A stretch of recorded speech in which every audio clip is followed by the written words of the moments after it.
How to edit or delete a message in Google Chat. Let's see, like I'm sending a message to him. Give me 5 laptops. Then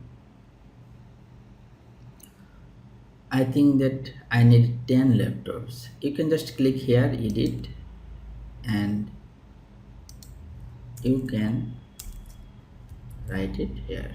Then update. By this way, you can edit your message. Also, if you want to delete the message, just click here, then delete. The message is deleted. Thank you for watching.